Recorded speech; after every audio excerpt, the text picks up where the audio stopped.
মেয়ে হয়ে জন্মেছে ঠিকই, কিন্তু মাঝে মাঝে লাইফ নিয়ে খুবই ডিপ্রেশনে পড়ে যাই।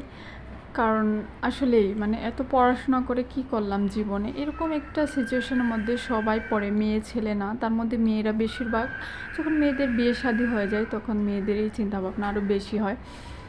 তো সকাল সকাল আজকে কেন জানি একটু ডিপ্রেশনে পড়ে গেছিলাম। কয়েকদিন ধরে আমার মাথার মধ্যে কেন জানি এইসব চিন্তাভাবনা ঘুরছে। তো বাসায় থাকলে এরকম একাকী থাকলে একটু আধটু হয়। তো সবাই একটু এইসব নিয়ে চিন্তাভাবনা করে লাইফে কী করলাম, সেটেল হতে পারলাম না, তো এইসব বিষয় নিয়ে চিন্তাভাবনা করে আজকে সকাল সকাল অফিস যাওয়ার পরে একটু ঘুম হচ্ছিল না। তো সকাল সকাল ঘুম থেকে উঠে পড়ছে। আমি ও যাওয়ার পর 8টার পর একটু ঘুমাই, তো 10টার দিকে সবসময় উঠি। তো আজকে ঘুম হচ্ছিল না, তারপরে এপাশ ওপাশ করতে করতে উঠে গেছি। তো উঠে যাওয়ার পর একটু লাইভ করলাম, অনেক দিন পর লাইভ করি নাই, তো লাইভ করলাম একটু, মানে ব্যাক ক্যামেরা দিয়ে, ফ্রন্ট ক্যামেরা দিয়ে আজকে করি নাই। তো সবসময় মন মানসিকতা তো ভালো থাকে না, তো অনেক দিন লাইভ করি না, যার জন্য লাইভ করেছিলাম। তারপরে এই যে কি করব, তো ভাবলাম যে একটু, যেহেতু আমার অনলাইনের কাজগুলোও ছিল না, সকালে কয়েকটা কাজ করার পর আমি এই যে বাসার কাজকর্মগুলো একটু করছিলাম, একটু রসুনগুলো বেশি করে নিয়েছিলাম, পেঁয়াজ একটু কমই দিচ্ছি। মানে পেঁয়াজের দাম আর কমতেছে না, আমি বুঝতে পারতেছি না এত পরিমাণ দাম কেন বাড়তেছে। সব কিছু এখন মনে হচ্ছে আরও বেশি উলটপালট হয়ে যাচ্ছে, কেউ কন্ট্রোল করতে পারছে না। আসলে ওইভাবে সবাইকে বেশি স্বাধীনতা দেওয়ার জন্য এখন কেউ কন্ট্রোল করতে পারতেছে না, যে যেরকম সে সেভাবেই চলতেছে। শুধু আমরা যারা একটু সৎভাবে চলার চেষ্টা করতেছি আমরা বিপদে পড়ে যাচ্ছি, এরকম অবস্থা হয়ে যাচ্ছে। তো এর জন্য আমি একটু পেঁয়াজগুলো একটু কম দিচ্ছিলাম, রসুনটা একটু বেশি দিচ্ছিলাম। তো তারপরে আবার একটু গতকালকের একটু পেঁয়াজ কাটা ছিল, তো যেহেতু একটু ইলিশ নিয়ে আসছিলো বাসায়, তো ইলিশের দামটা মোটামুটি একটু রিজনেবলের মধ্যে আছে, এটা ধরা যায়। ছোটো ইলিশগুলো একটু 700 টাকা কেজি, বড়গুলো 1000, মানে 1 কেজি সাইজেরগুলো এখন 1000। এটা একটু মানে মানানসইয়ের দিকে। তারপরে কিছু মানুষের জন্য একটু সমস্যা, আর কিছু মানুষ কি আমাদের জন্য, আমার জন্যই অন্য কারাও জানি না, কিন্তু আমার জন্যই বেসিক্যালি সমস্যা।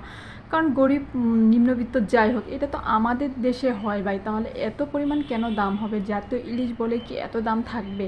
আমাদের এখানে ইলিশ অহরহ পাওয়া যায়, তাহলে এত কেন দাম থাকবে আমি জানি না। যেমন চায়না, ফরেন কান্ট্রিগুলোতে আপনি ধরেন, এই যে আমাদের দেশে আইফোনগুলো এত পরিমাণ দাম, অ্যাপেলের যত কিছু, ম্যাকবুক থেকে শুরু করে ল্যাপটপ, সব কিছুর দাম। কিন্তু ওদের দেশে যারা বানায় তারা কিন্তু এটার দাম কত বাহিরে, ওরা আমাদের বাংলাদেশে কনভার্ট করলে কিন্তু 50,000 টাকা, 60,000 টাকা, এরকম 30-40,000 টাকা এরকমের মধ্যে ওরা আইফোন সব কিছু কিনতে পারে। তো আমাদের দেশে ইলিশ হওয়ার পরেও আমরা কেন ইলিশ খেতে পারি না আমরা জানি না। তো যাই হোক, এইসব বিরোধিতার কথা বলে তো লাভ নেই। তো মানে এইসব নিয়েই আসলে লাইফের ডিপ্রেশনটা একটু বেশি মানে আনাগোছা করছে এই কয়দিন ধরে। তো এখন দেখা যাচ্ছে আমি একটু নিউজগুলো কম দেখি, কারণ নিউজ দেখতে গেলে আমার মাথায় আরও মানে উলটপালট শুরু হয়ে যায় যে কী হচ্ছে এগুলো। মানে এখন মনে হচ্ছে স্বাধীনতা পেয়ে মানুষ আরও বেশি উলটপালট করে দিচ্ছে, স্বাধীনতাকে রক্ষা করতে পারতেছে না। মানে এটা কোনো কথা?